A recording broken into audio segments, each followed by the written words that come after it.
이번엔 쿠팡을 믿고 소비해온 시민들의 얘기입니다.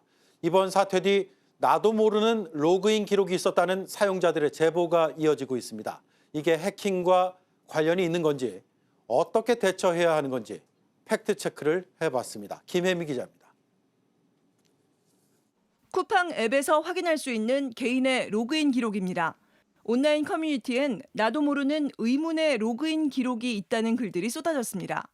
알지 못하는 기기에서, 사용자와 위치를 알 수 없는 곳에서, 심지어 해외에서 로그인한 기록들입니다. 제가 쓰고 있는 노트북으로는 로그인이 된 거는 이해가 가겠는데 알 수 없는 위치에 있는 기기로 두 개가 등록이 되어 있더라고요.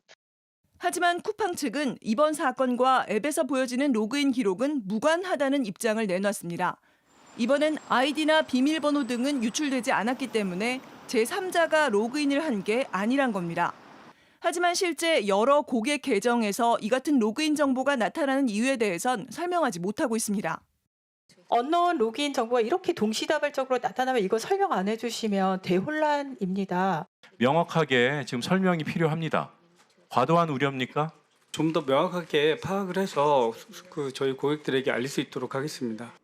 IT 업계에 확인해 보니 간혹 시스템에 위치 인식 문제가 있거나 우회 접속 프로그램을 사용하는 경우 로그인 위치 정보에 오류가 있을 수 있다면서도 굉장히 드문 일이란 설명이 돌아왔습니다. 오류 가능성은 없죠. 분명히 어디선가 했는데 아니라고만 주장해갖고는 안 된다는 거죠. 결국 쿠팡 해명만 믿고 있기보단 할 수 있는 조치는 취하는 게 나은 상황인 겁니다. 일단 한국인터넷진흥원 검색 서비스를 이용해 로그인 정보에 나와 있는 IP 주소를 직접 확인해 볼 수 있습니다. 그리고 전문가들은 쿠팡에는 네이버나 구글처럼 로그인할 때 한 번 더 본인 인증을 거치는 2단계 인증 장치도 없기 때문에 일단 의심되는 로그인 기록을 확인했다면 비밀번호를 반드시 바꾸라고 조언했습니다. 팩트체크 김혜미입니다. 네, 쿠팡 사태로 고객들은 주소와 공동 현관 비밀번호, 구매 이력까지 털렸습니다. 다른 해킹 사건과 다른 점입니다. 뭘 먹고 뭘 입는지 사생활이 다 드러난 셈인데 범죄에 악용될 가능성도 있습니다. 박소영 기자입니다. 쿠팡이 홈페이지에 올린 사과문입니다. 유출된 고객 정보는 이름과 전화번호, 주소, 그리고 특정 주문 정보로 제한돼 있다고 밝혔습니다. 문구만 보면 중요한 정보가 아닌 것 같지만 하나하나 중요하지 않은 정보는 없습니다. 그중에서도 고객들이 가장 분노하고 있는 것도 바로 주문 정보 유출입니다. 실제 쿠팡이 정부에 신고한 내역에는 고객들의 최근 주문 이력 5건이 유출됐다고 적시돼 있습니다. 사실 주문 내역은 어떻게 보면 진짜 좀 개인적인 되게 프라이버시가 들어가 있는 정보잖아요. 내 사생활이 하나하나 다 침해받고 있는 거 아닌가? 유출이 돼서 이게 어떻게 나한테 악영향이 미쳐질 수 있는지 불안하기도 하고. 만약 옷을 주문했다면 신체 치수를 파악할 수 있고 어떤 물건을 주로 구입하는지 등을 통해 생활 패턴까지 추정이 가능합니다. 전문가들은 이처럼 주문 이력 유출로 각종 범죄에 악용될 2차 피해 가능성을 경고합니다. 실제로 과거 한 쇼핑 사이트를 해킹한 범인이 고객의 주문 내역을 공개하겠다며 사측을 협박한 일도 있었습니다. 주문 이력을 분석해 가입자의 가족 구성이나 직장, 소비 패턴을 파악해 보이스피싱으로 악용할 수 있습니다. 같은 주소지에 전화번호가 서로 다르다. 그러면 같이 거주하는 사람들이지 않습니까? 그죠?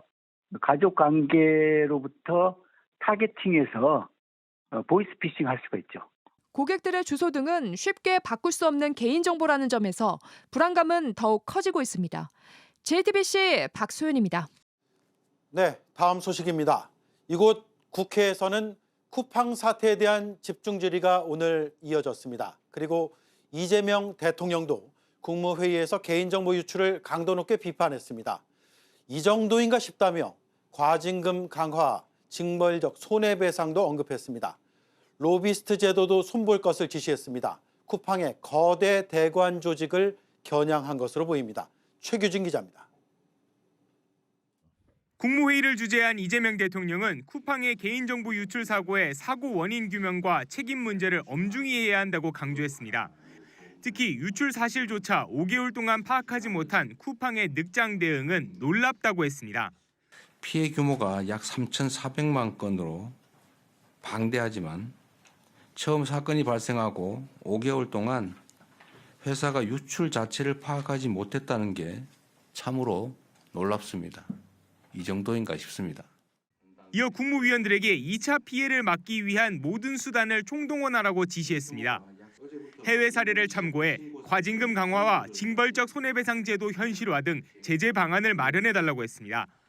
개인정보 보호를 소홀히 해온 잘못된 관행과 인식을 이번 기회에 바로잡아야 한다고 못 박은 겁니다. 이 대통령은 로비스트 제도도 들여다보라고 했는데 쿠팡의 거대 대관 조직을 지적한 걸로 보입니다.